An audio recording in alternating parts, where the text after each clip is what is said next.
Assalamualaikum. Kita akan membahas tentang dokter dari Prancis yang mualaf, misteri 3000 tahun dan sang dokter bedah, Dr. Maurice Bucaille.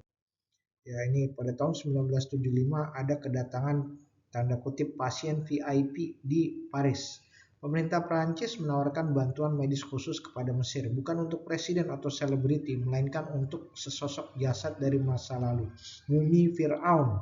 Mumi ini diterbangkan ke Prancis dan disambut dengan upacara kebesaran.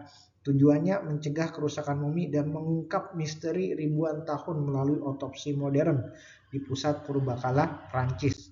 Inilah ceritanya dimulai sang detektif medis Dr. Maurice Bucaille. Misi utama memimpin tim ilmuwan ahli bedah dan pakar otopsi ternama untuk membedah jasad Fir'aun. Operasi forensik dimulai. Tujuan utama mengungkap penyebab pasti kematian sang Fir'aun. Observasi fisik jasad ditemukan dalam kondisi sangat terawat, bahkan jauh lebih baik dibandingkan mumi-mumi lain di eranya. Ya. Kemudian bukti kunci residu laut. Temuan medis, tim menemukan sisa-sisa butiran garam yang menempel erat pada tubuh mumi. Kesimpulan final, Firaun dipastikan meninggal akibat tenggelam di laut. Jasadnya langsung dievakuasi secara cepat, dibalsem dan diawetkan.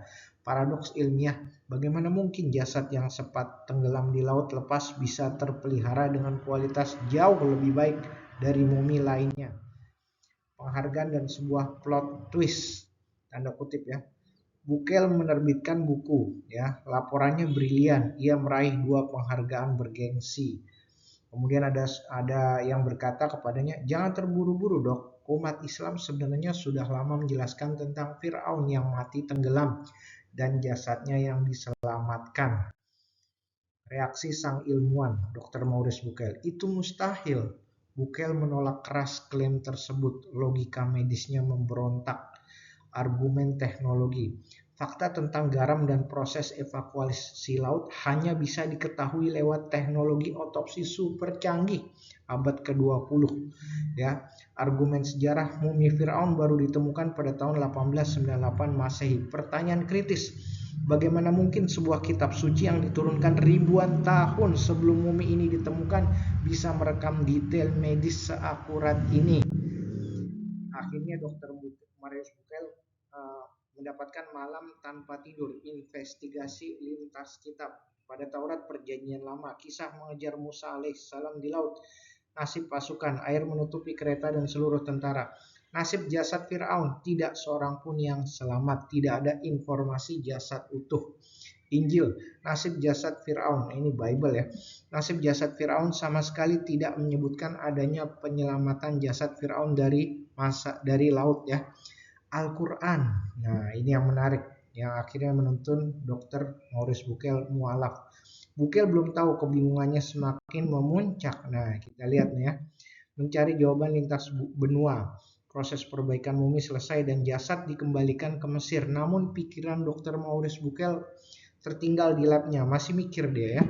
Didorong oleh rasa gelisah dan rasa ingin tahu yang brutal, Bucaille memutuskan untuk berdiskusi langsung dengan para ilmuwan dan peneliti muslim yang menginterogasi mereka secara detail tentang kisah Musa alaihissalam, pengejaran kematian Fir'aun, dan yang terpenting nasib jasadnya. Ini dari Quran surat Yunus 92. Pada hari ini kami selamatkan jasadmu agar kamu menjadi pelajaran bagi orang-orang yang datang setelah kamu. Sesungguhnya kebanyakan manusia benar-benar lengah tidak mengindahkan tanda-tanda kekuasaan kami. Salah seorang ilmuwan muslim membuka mushaf dan membacakannya ayat tersebut tepat di hadapan Dr. Maurice Bucaille. Logika bertemu keimanan. Dr. Maurice Bucaille terhenyak. Ayat itu sangat logis, rasional, dan secara mengejutkan mendahului temuan medis modern ribuan tahun lamanya. Bagi Dr. Maurice Bucaille, Al-Quran tidak menolak akal, melainkan justru mendorong kemajuan ilmiah. Deklarasi, hatinya bergetar hebat, ia berdiri dan berseru dengan lantang, aku memeluk Islam, aku beriman kepada Al-Quran ya. Jejak pencarian fakta atau sintesis. Ini ada 1, observasi medis, 2, paradoks sejarah, 3, studi komparatif, 4, verifikasi data, 5, kesimpulan final. Quran surat Yunus 92 menjawab misteri biologis ya. sehingga dia menjadi mu'alaf. Ya, warisan sang dokter bedah. Dr. Maurice Bucaille kembali ke Prancis sebagai manusia baru. Ya, dia menjadi mualaf. Karya masterpiece-nya menerbitkan buku Bible, Al-Quran, dan ilmu pengetahuan modern. Kesimpulan hidupnya, tidak ada satupun temuan ilmiah modern yang terbukti bertentangan dengan ayat-ayat Al-Quran. Apa pesan untuk kita ya? Ilmu pengetahuan bukanlah musuh agama, justru ini kendaraan menuju iman. Take away, jangan pernah malas belajar sains. Semakin dalam kita meneliti alam, semakin jelas kita melihat kebesaran sang pencipta. Inilah hikmahnya Dr. Maurice Bucaille menjadi mu'alaf, karena meneliti jasad mumi Fir'aun, dan di kitab Al-Quran lah satu-satunya yang menyatakan bahwa jasad mumi Fir'aun tenggelam di laut dan diselamatkan jasadnya sebagai tanda-tanda bagi orang yang berakal atau yang berpikir dan menyelidiki ya. Bisa dilihat tafsir Al-Quran mengenai hal tersebut ya. Ayatnya ada di Quran surat Yunus ayat 92 ya.